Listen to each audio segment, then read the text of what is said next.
Добрый день, дорогие друзья! Меня зовут Александр Фокин. Я являюсь преподавателем истории и обществознания ЧОУ СОЖ поколения в городе Волгограде. Сегодня, в рамках своего участия в проекте, мне хотелось бы остановиться на нескольких интересных дипломатических историях, которые достаточно серьезное значение оказали на дальнейший ход истории. Но прежде чем перейти к ним, конечно же, хотелось еще раз остановиться на понятии дипломатия и ее зарождении. Итак, понятие дипломатия зародилось в Древней Греции, когда под словом дипломатия понимали дощечки, сдвоенные дощечки, которые передавали послы в рамках посещения каких-то других государств или каких-то других территорий. Далее понятие дипломатия неуклонно стало развиваться. Но те методы, которыми пользовались в Древнем Риме, в Древней Греции, в период Средневековья, Византийской империи, не обозначали той дипломатии, которая понимается на текущий период времени. Там все было основано на хитрости, на том, чтобы обмануть человека, обмануть другое государство и получить какие-то заведомые выгоды. Понятие дипломатия в современной трактовке начало появляться в 17 веке и впервые было упомянуто в Англии в 1645 году. Далее понятие дипломатия укрепилось уже в современной истории, в современной науке с конца 18 века, когда под дипломатией стали понимать взаимодействие государств, их внешнюю политику, какие-то различные переговоры, меморандумы, ноты. И в современной трактовке, в принципе, понятие дипломатия это и означает. Хотя, конечно же, имеет гораздо большее количество трактовок. В Англии в 18 веке даже был составлен специальный дипломатический словарь, который включал в себя достаточно большое количество терминов, которые могли поспособствовать достаточно грамотному ведению переговоров на международной арене. И вот как раз сегодня в рамках своей видеолекции хотелось бы остановиться на таких интересных историях, которые повлияли действительно на дальнейший ход истории, и первая из которых посвящена Отто Хайль Бисмарку. Итак, Отто Хайль Бисмарк – это первый канцлер Германской империи, который своими дипломатическими способностями поразил достаточно большое количество людей. В тот период времени Германская империя еще не была единой. Это были просто разрозненные земли. Да, мы говорим сейчас про период второй половины XIX века. В тот период времени Германская империя была еще разрозненной. И задача собрать ее как раз и встала перед Бисмарком. Но эта задача была достаточно сложной, и очень многим казалось, что это была непосильная задача, потому что еще для того периода времени для Германии не сложились те условия, которые могли бы поспособствовать действительно объединению.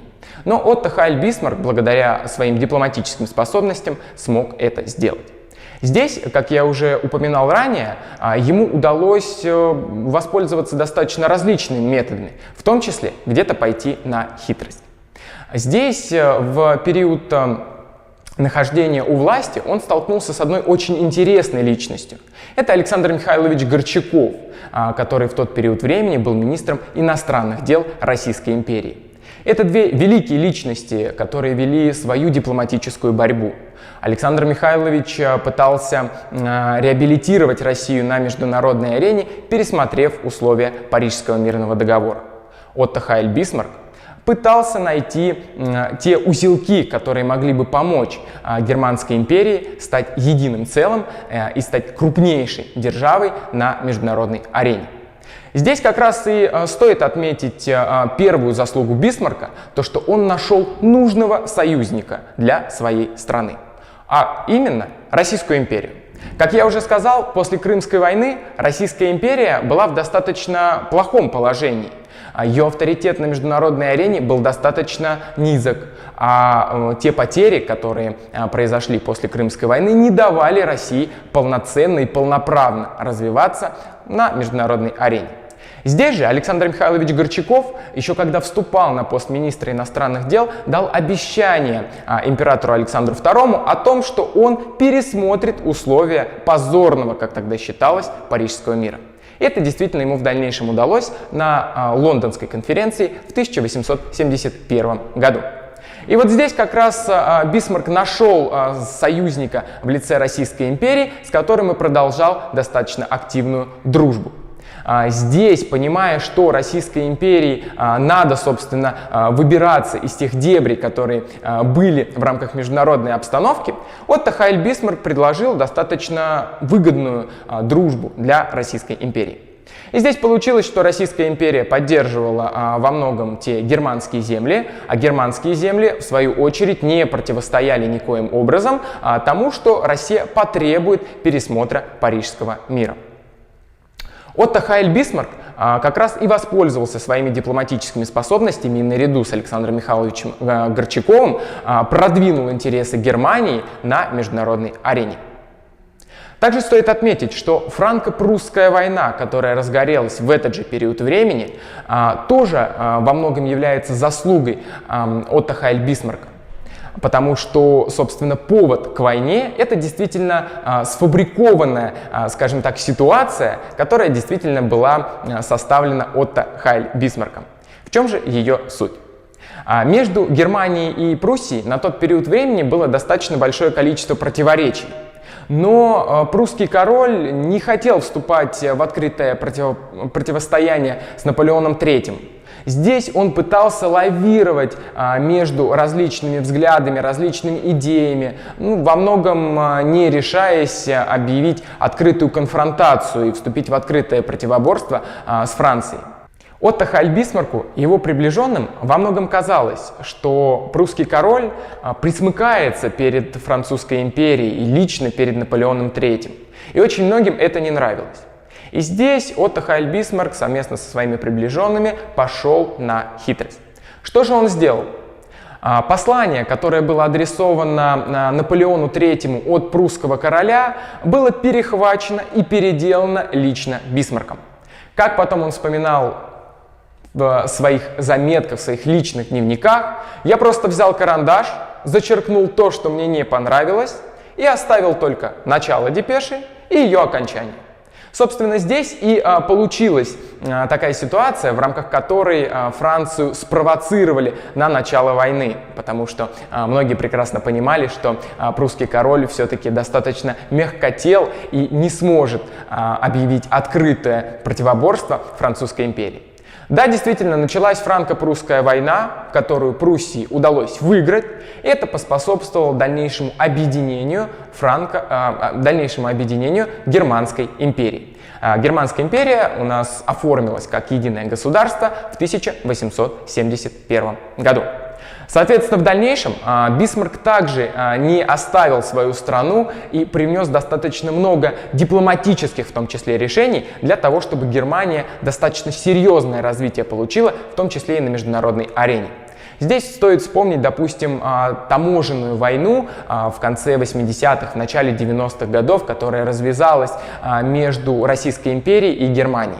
Да, мы помним про то, что Германия, в принципе, и лично Бисмарк были нацелены на то, чтобы поддерживать достаточно дружественные отношения с Российской империей. Но в какой-то период времени все-таки конфронтация стала открытой, и поэтому Германия и Россия вступили в таможенную войну.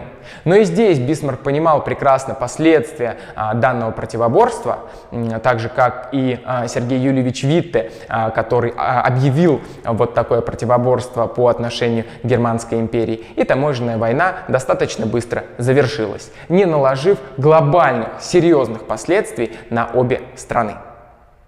Вот такой очень интересной личностью был Отто Хайль Бисмарк, который несколькими своими дипломатическими решениями действительно позволил объединиться разрозненным германским землям и возвести Германию на приличную позицию, поднять ее авторитет на международной арене.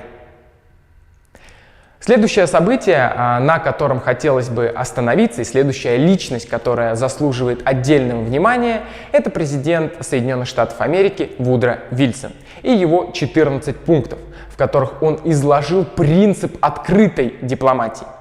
Как я уже упоминал ранее, если мы будем говорить про период древнего мира, про средневековье, да и в принципе еще период 17-18 века, конечно же, не характеризовался открытостью в рамках переговоров. Здесь получалось так, что страны подписывали какие-то тайные соглашения, объявляли тайно войны, объявляли тайно какие-либо бойкоты. Здесь можно даже вспомнить ситуацию, связанную с Тильзитским миром, когда Россия, подписав его с Францией, присоединилась к континентальной блокаде Англии. То есть, получается, объявила блокаду Англии, ну, фактически в одностороннем порядке, без переговоров, собственно, с той страной, с которой вступила в это противоборство. И вот здесь, если мы возвращаемся к Вудро Вильсону, то, конечно, стоит отметить, что это был человек достаточно гибкого ума, который большое количество времени также уделял изучению внешнеполитической ситуации и, прежде всего, на политической карте мира. Здесь стоит отметить, что еще накануне Первой мировой войны им были предприняты шаги по возвышению Соединенных Штатов Америки на вот этой международной ступеньке, так как мы прекрасно знаем, что Соединенные Штаты Америки прежде всего смогли взойти на мировую элиту, конечно же, после периода Первой мировой войны, в которой они лишь косвенно приняли участие. И здесь стоит отметить, что Вудро Вильсон в период после Первой мировой войны сформулировал 14 пунктов Вудро Вильсона, да, то есть они действительно были названы в его честь, в которых изложил принципы открытой дипломатии. Как же он это сделал и что этому способствовало?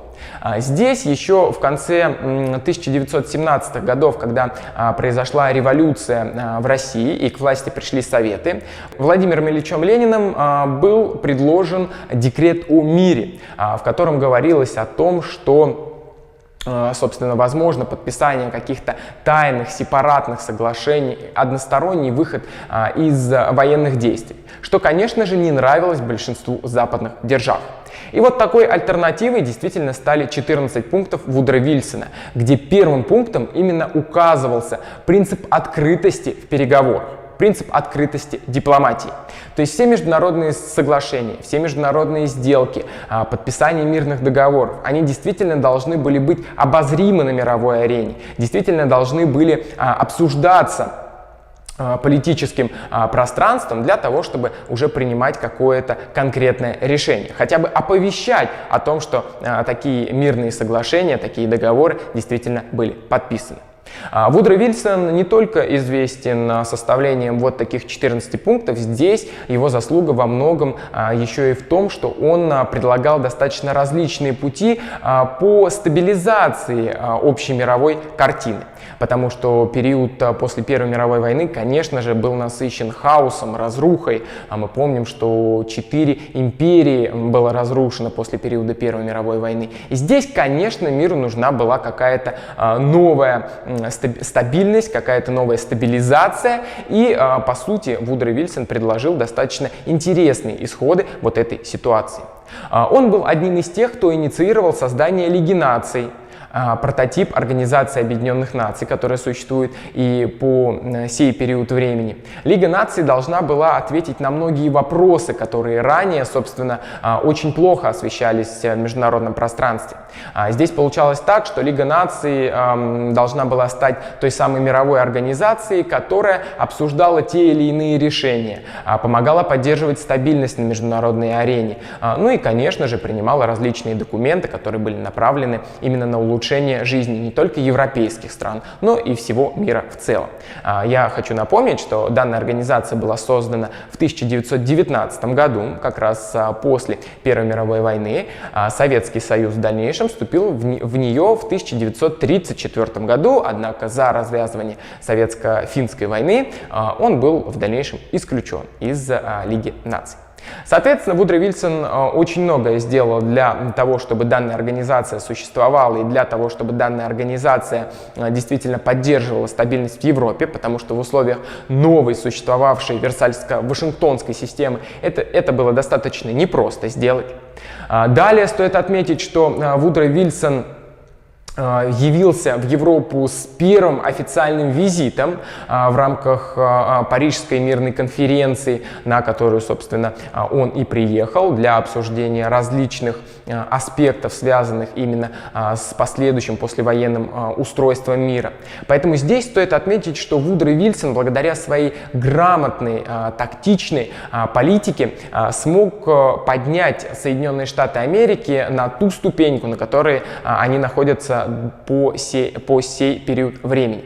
Соответственно, здесь можно сказать, что действительно во многом не только стабильность внутриполитическая, но и стабильность мировая – это одна из заслуг президента Соединенных Штатов Америки Вудро Вильсона. Следующее событие, на котором хотелось бы более детально остановиться, это деятельность конференций стран-участниц антигитлеровской коалиции в период с 1943 по 1945 годы. Конечно же, это три основополагающие конференции – Тегеранская, Ялтинская и Потсдамская конференция.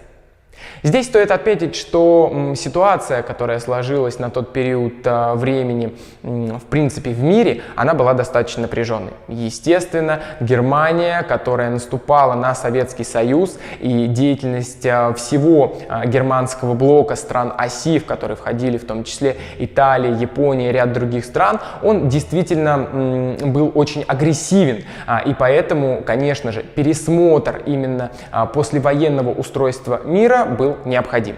И здесь как раз данные конференции, Тегеранская, Ялтинская, Потсдамская, во многом наложили отпечаток на последующую послевоенную картину мира, так же, как мы можем сказать и, собственно, создание Лиги наций, деятельность Вудро Вильсона из предыдущего пункта, потому что, естественно, что мировая война меняет очень много на международной арене, поэтому, естественно, что многие процессы здесь будут идти совершенно иначе.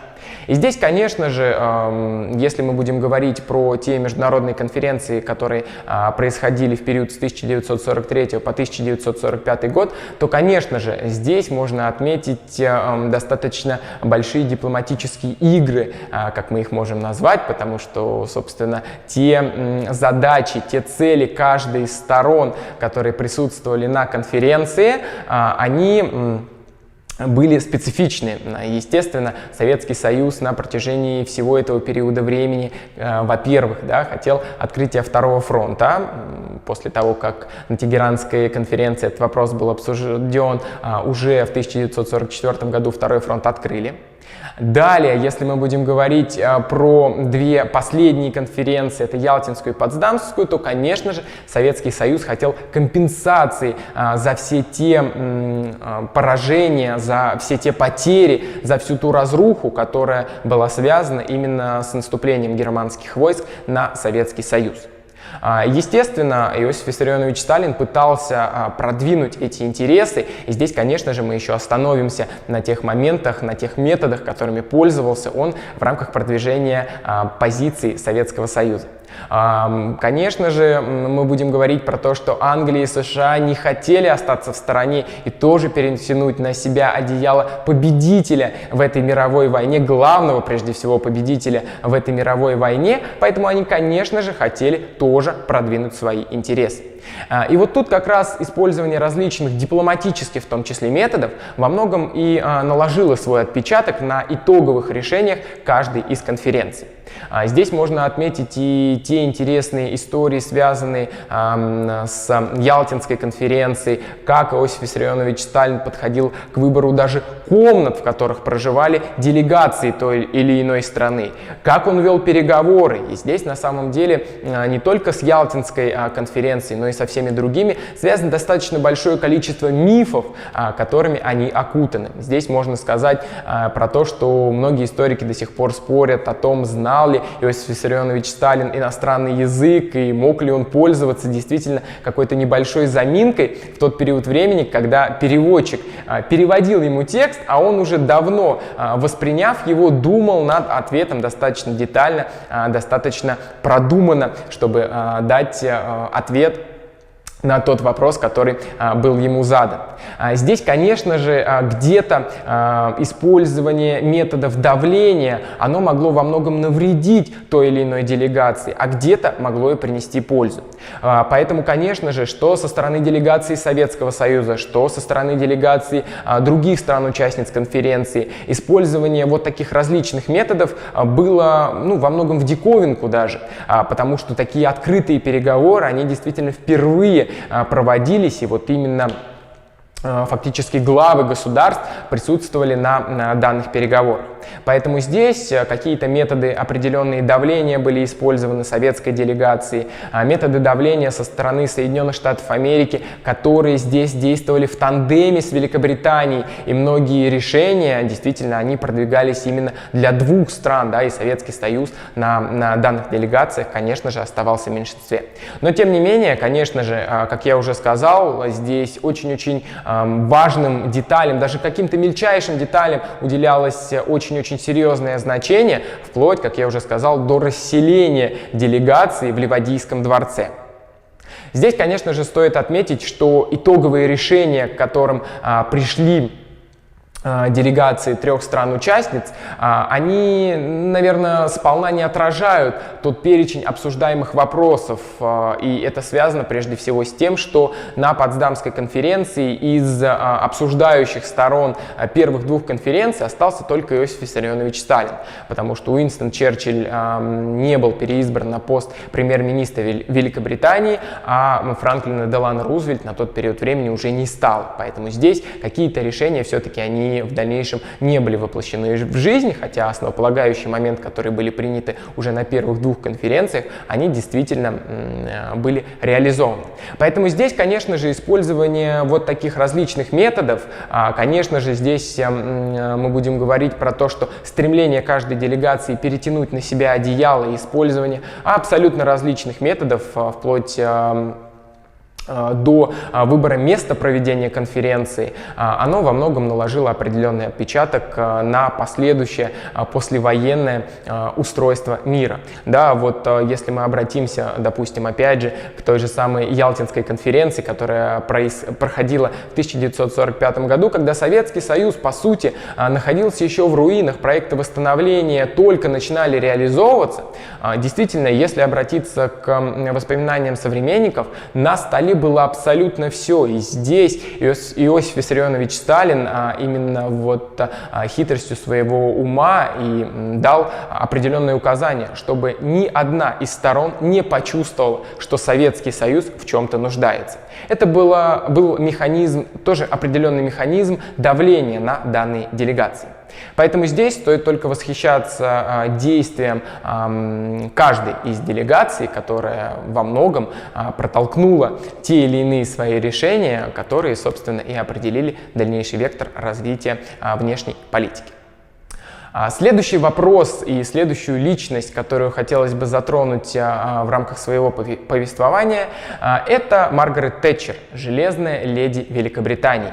На самом деле очень интересная, неоднозначная во многом фигура и единственная женщина в нашем перечне историй и в нашем топе, которая, собственно, тоже достаточно серьезную роль сыграла в рамках формирования международной обстановки во второй половине 20 века. Здесь Маргарет Тэтчер недаром получила такое прозвище «железная леди». Очень много крылатых выражений, они действительно до сих пор употребляются многими, кто был когда-то с ней знаком, или те, кто занимается изучением международной обстановки во второй половине 20 века, потому что действительно она не выбирала выражения и всегда отвечала очень колко, остро, но по существу. Здесь, когда определенные категории населения, определенные представители парламента были недовольны, Маргарет Тэтчер могла ответить простейшим высказыванием. Она говорила: пусть кто хочет разворачивается, пусть кто хочет меняет решение, леди не разворачивается. То есть здесь можно сказать, что она говорила как отрезала, не не собираясь ни под кого подстраиваться. И действительно, фактически все ее решения, они были выгодны для Великобритании, потому что в какой-то период времени Великобритания стала находиться в таком небольшом кризисе и стала на грань пропасти, потому что если сделать неаккуратный шаг, то можно было, конечно, с этой пропасти упасть. Но здесь Маргарет Тэтчер, благодаря своим способностям, в том числе способностям дипломатическим, удалось вытянуть Великобританию из этого кризиса, во многом, конечно же, за счет разрешения свободной торговли, когда, собственно, Великобритания получила такой серьезный экономический толчок и экономический бум. Он послужил достаточно такому весомому развитию Великобритании. Зачастую Маргарет Тэтчер принимала не совсем популярные решения, потому что во многих ситуациях политики не хотели рисковать, действительно полагаясь на стабильность. Но вот как раз благодаря таким непреднамеренным решениям Маргарет Тэтчер и получила славу человека, который, собственно, смог укрепить Великую Британскую империю. Здесь, конечно же, отдельным особняком стоит ситуация, связанная с Фолклендскими островами, противоборство с Аргентиной за такой небольшой клочок земли, на котором проживало несколько тысяч человек. Казалось бы, зачем, собственно, ввязываться в противоборство, в противостояние, еще и достаточно далеко от самой территории Великобритании, за какой-то непонятный небольшой клочок земли. Потому что на тот период времени аргентинская хунта, которая пришла к власти, решила таким образом укрепить свое влияние и захватить те самые острова. И действительно, большинство представителей парламента все-таки не поддерживали решение Маргарет Тэтчер о том, что необходимо выдвинуть корпус, который, собственно, должен вступить в противоборство с аргентинскими суднами. Но здесь Маргарет Тэтчер, опять же, своими колкими высказываниями не послушалась всех тех, кто говорил я о том, что этого не стоит делать, приняла непопулярное решение, и в дальнейшем действительно аргентинские корабли потерпели сокрушительное поражение, а на Фолклендских островах до сих пор базируется английский гарнизон. Соответственно, удалось во многом поднять авторитет Великобритании не только на международной арене вот такой достаточно маленькой победой, но и в том числе поднять определенную волну патриотизма и уважения к Маргарет Тэтчер в том числе. Конечно же, как я уже сказал, во многом она пользовалась своим даром очарования, у нее были прекрасные отношения с президентом Рональдом Рейганом. Собственно, здесь именно с Рональдом Рейганом они и строили такие достаточно интересные планы по поводу противоборства с Советским Союзом на тот период времени, потому что Маргарет Тэтчер была действительно противница Советов и, в принципе, строя, который установился в Союзе Советских Социалистических Республик, и она после того, как Советский Союз распался, не скрывала своего восхищения тем, что, собственно, вот такая вот ситуация и получилась. Однако не все, конечно, моменты, которые были связаны с распадом Советского Союза, ее устраивали, но это уже отдельный вопрос, на котором можно останавливаться, но мы, собственно, не будем в рамках нашего повествования. Здесь, как я уже говорил, действительно, ей удалось выстроить достаточно гибкую политику фактически со всеми ведущими европейскими державами, поддержать определенный авторитет Великобритании на международной арене и, как я уже сказал, действительно поспособствовать развитию свободного рынка, экономическому буму в Великобритании и сохранению, собственно, достаточно серьезной экономической стабильности, социальной стабильности, которая была на тот период времени в Великобритании. Ну и последнее событие, последний процесс, наверное, будет более правильно сказать так, на котором хотелось бы остановить свое влияние более детально, это, собственно, дипломатические переговоры, которые протекали в период Холодной войны. Потому что здесь на самом деле достаточно большое количество событий, одним каким-то событием здесь нельзя ограничиться, очень много вопросов, которые действительно остро обсуждались вплоть до того, что можно сказать о том, что обсуждение шло на ножах.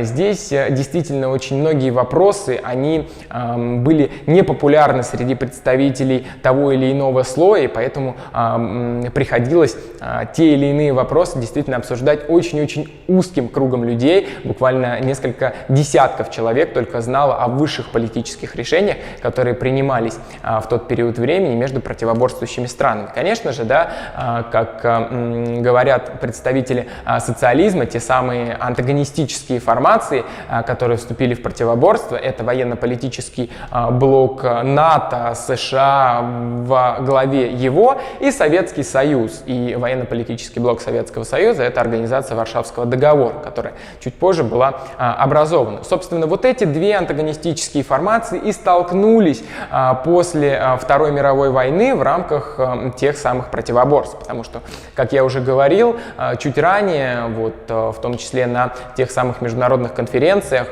достаточно сложные вопросы обсуждались, в том числе вопрос ядерного потенциала, который неоднократно обсуждался, и президент США Гарри Трумэн, который сменил Франклина Делано Рузвельта, он, собственно, в открытую сказал Иосифу Сталину о том, что у США готова атомная бомба, да, ядерное оружие, в принципе, оно здесь спокойно будет производиться на территории Соединенных Штатов Америки, да, пытаясь таким образом оказать достаточно серьезное давление на принятие тех или иных решений со стороны Иосифа Виссарионовича Сталина. Однако, конечно, во многом не удалось это ему сделать, хотя и было общее понимание у Сталина и у всего партийного руководства Советского Союза, что этот процесс действительно будет достаточно сложен. И пока у Советского Союза не появится ядерное оружие, здесь действительно будет очень тяжело в открытую противостоять США и вести вот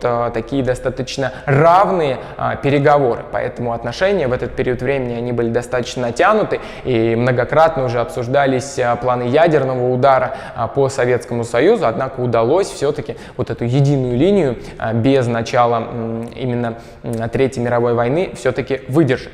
Здесь, конечно, вот чуть ранее еще не упоминал я о таком событии, как речь Черчилля в Фултоне, которая тоже была своеобразным таким дипломатическим оружием, которая должна была настроить все ведущие европейские страны, все ведущие мировые даже страны против Советского Союза, потому что Советский Союз после Германии был вторым агрессором в понимании многих держав и прежде всего в понимании Великобритании и США.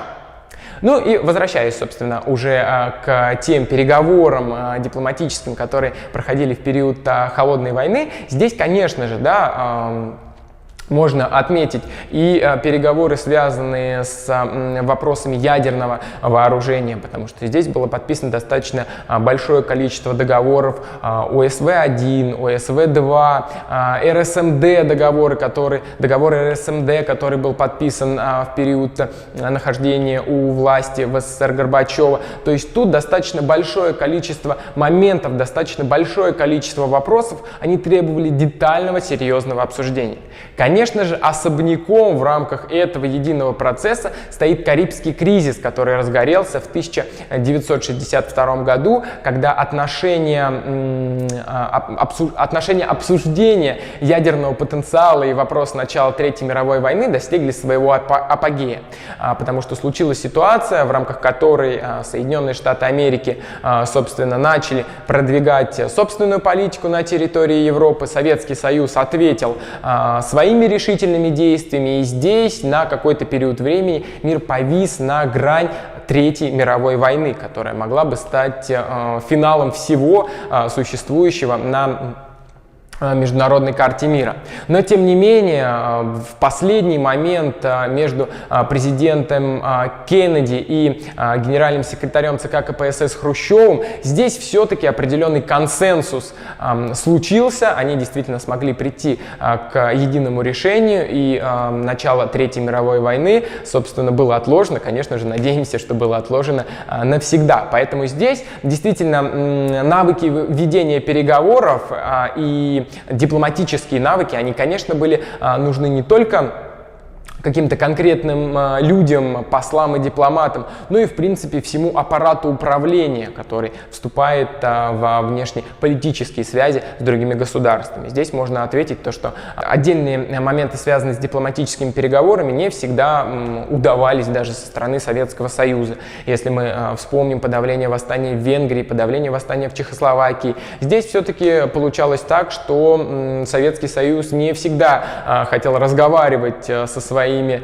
соседями, со своими странами, которые входили в политический блок Советского Союза, и здесь получались действительно такие достаточно натянутые отношения, потом выстраивались, потому что очень часто руководствовались именно принципом огня и меча, потому что даже в своих воспоминаниях, в своих произведениях Андрей Андреевич Громыко, который долгий период времени был министром иностранных дел Советского Союза, да, вспоминал, что не всегда все-таки какие-то решения требовали именно трезвой оценки со стороны того или иного партийного руководства. И зачастую те или иные решения принимались сгоряча, во многом на самом деле не продумав дальнейший ход той или иной ситуации. Здесь, конечно же, можно в дальнейшем отметить то, что введение войск в Афганистан, конечно, было тоже не самое продуманное решение со стороны Советского Союза. И вот здесь тоже как раз дипломатические игры, которые развязались на международной арене,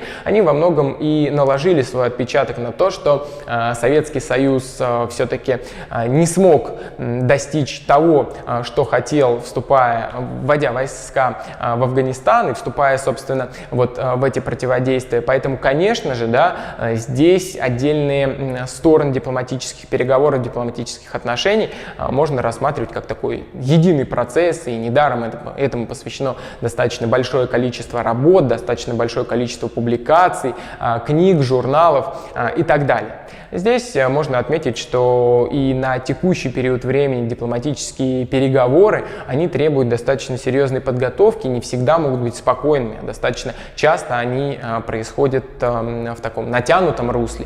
Здесь можно вспомнить и текущие ситуации, которые происходят на международной арене, связанные с представительством именно на международной арене Российской Федерации Сергеем Лавровым, министром иностранных дел. Здесь можно вспомнить и те ситуации, которые случались в более ранние периоды времени. Так, допустим, убийство в Тегеране посла России в Иране, это как раз писателя Грибоедова. То есть здесь действительно работа дипломата, она достаточно напряжена, и все то, что связано с дипломатическими переговорами и вообще в принципе навык ведения дипломатических переговоров, он является одним из самых важнейших для всех тех людей, которые находятся в руководстве страной. Поэтому на примере вот таких нескольких очень интересных, на мой взгляд, ситуаций мы рассмотрели действительно, как люди, пользуясь достаточно различными методами, руководствуясь достаточно различными интересами, продвигали те или иные интересы своей страны, а иногда и целые интересы нации, целые интересы народов даже на международной арене, пытаясь так или иначе спровоцировать определенный вектор развития исторического процесса. Поэтому здесь, я думаю, что для всех тех, кто желает заниматься в дальнейшем дипломатией, это будет достаточно интересная лекция, которая немножечко заинтересует всех желающих теми историческими событиями, потому что, не зная истории, в том числе истории дипломатии, нельзя в дальнейшем строить какие-то шаги по достижению высоких целей. Спасибо большое за внимание.